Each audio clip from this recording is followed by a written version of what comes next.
السلام علیکم ورحمۃ اللہ وبرکاتہ۔ بسم اللہ الرحمن الرحیم۔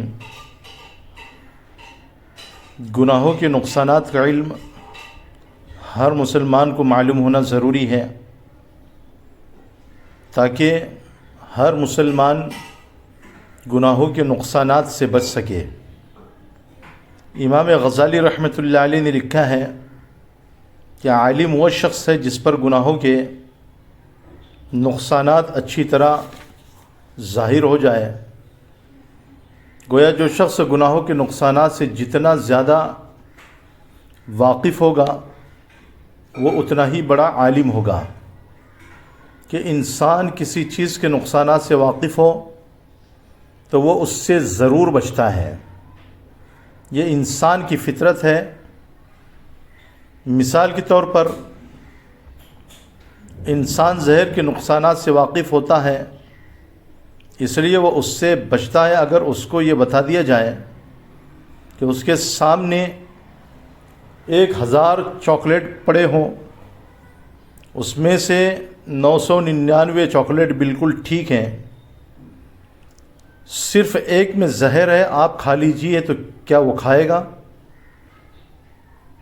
تو ظاہر سی بات ہے کہ وہ انسان کہے گا کہ کیا پتہ جس کو میں کھا رہا ہوں اسی میں زہر ہو۔ لیکن ایک بچہ جو اس سے واقف نہیں ہے، اس بچے کو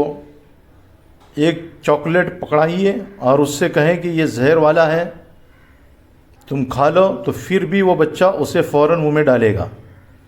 اس لیے کہ وہ اس کے نقصانات سے واقف نہیں ہے۔ اسی طرح دوسرے مثال کے ذریعے سے سمجھ لینا چاہیے کہ ہم سب سانپ کے نقصانات سے خوب اچھی طرح واقف ہیں۔ ہر چھوٹے بڑے کو معلوم ہے کہ سانپ اگر کسی کو کاٹ لے تو سانپ کے کاٹنے کی وجہ سے انسان کیا بلکہ حیوان بھی مر جاتا ہے۔ حتیٰ کہ اگر کوئی نکلی سانپ ہو وہ بھی سامنے اگر دکھائی دے گا، جیسے پلاسٹک کا ہو، ربڑ کا ہو، تو لوگ اس سے بھی ڈر کر کے بھاگ جاتے ہیں۔ بڑا سانپ تو کیا، اگر چھوٹا سا بچہ بھی اگر کسی کے گھر میں نظر آ جائے تو گھر کے مرد حضرات، عورتیں، بچے سب شور مچانے لگتے ہیں، اس لیے کہ تمام لوگ، چاہے وہ مرد ہو یا عورتیں ہوں، سب اس کے نقصانات سے اچھی طرح واقف ہوتے ہیں، سب کو اس کے نقصانات معلوم ہوتے ہیں۔ اگر ہم جانتے ہوں کہ بعض لوگ رات کو ڈاکہ ڈالتے ہیں، وہ لوگوں کے گھروں کو لوٹ بھی لیتے ہیں اور بعض اوقات ان کو جان سے مار بھی دیتے ہیں، یہاں تک کہ بعض درندہ صفت ڈاکو عزتیں بھی خراب کر دیتے ہیں، اس لیے انسان کے دل میں ڈاکوؤں کا ایک ڈر سا رہتا ہے۔ جب یہ تمام مثالیں ہمارے سمجھ میں آ گئی تو اب ذہن میں یہ بات رکھیے، اس کو سمجھنا ضروری ہے کہ نفس کی خواہش ہمارے لیے زہر کی مثال ہے۔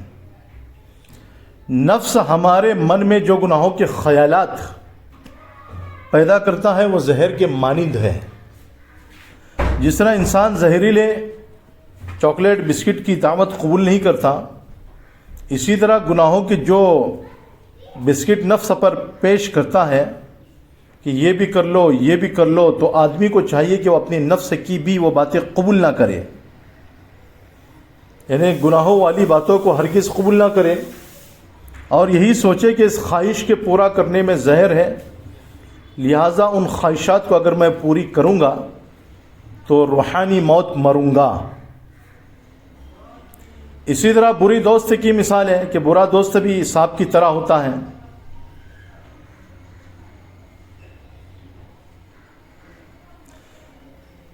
اسی طرح چونکہ ہم ڈاکوں کے نقصانات سے واقف ہیں،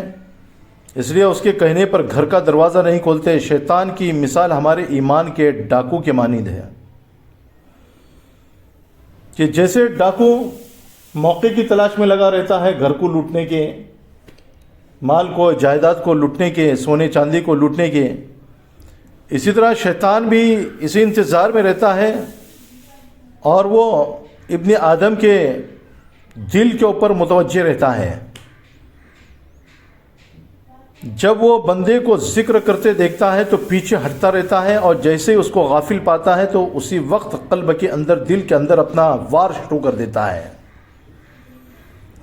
جب ہم شیطان کے نقصانات سے واقف ہوں گے پھر ہم شیطانی وساوس کے لیے اپنے دل کے دروازے نہیں کھولیں گے تاکہ ہم شیطانی وساوس سے بچ سکیں۔ اسی لیے مسلم شریف کی ایک حدیث ہے کہ نبی کریم صلی اللہ علیہ وسلم نے فرمایا، مثل الذی یذکر ربہ والذی لا یذکر ربہ مثل الحی والمیت، کہ جو شخص ذکر کرتا ہے وہ زندے کے مانند ہے، اور جو ذکر نہیں کرتا وہ مردے کے مانند ہے، کیونکہ ذکر کرنے والے کا دل مکمل اللہ کی طرف متوجہ رہتا ہے، اور وہ دنیا کی خیالات سے، شیطانی کی وساوس سے، ہر چیز سے جو ہے نا بچا رہتا ہے، دنیا کی محبت سے بچا رہتا ہے، لمبی لمبی امیدوں سے بچا رہتا ہے، حسد سے، کینہ سے، کپٹ سے بچا رہتا ہے۔ لیکن جب وہ ذکر سے غافل ہوتا ہے تو شیطان اس کے اوپر پوری طریقے سے مسلط ہو جاتا ہے، اور جیسے جیسے وہ گناہ کرتا رہتا ہے تو اس کا دل جو ہے نا سیاہ ہوتا رہتا ہے۔ اب گناہ میں حد سے تجاوز کر جاتا ہے تو اب اس کا دل جو ہے نا مکمل سیاہ ہو جاتا ہے، اب اس کے دل کے اوپر کوئی اچھی بات اثر نہیں کرتی، اور اس کا دل جو ہے کسی اچھی بات سے متاثر نہیں ہوتا، بلکہ اس کو اچھی باتیں بھی جو ہے نا بری لگنے لگتی ہیں، اور بری باتیں جو ہے اس کو اچھے لگنے لگتی ہیں۔ یہ بھی قیامت کی ایک نشانی ہے کہ لوگ جو ہے اچھائی کو اچھائیاں نہیں سمجھیں گے اور برائیوں کو اچھائیاں سمجھ کر کرنے لگیں گے۔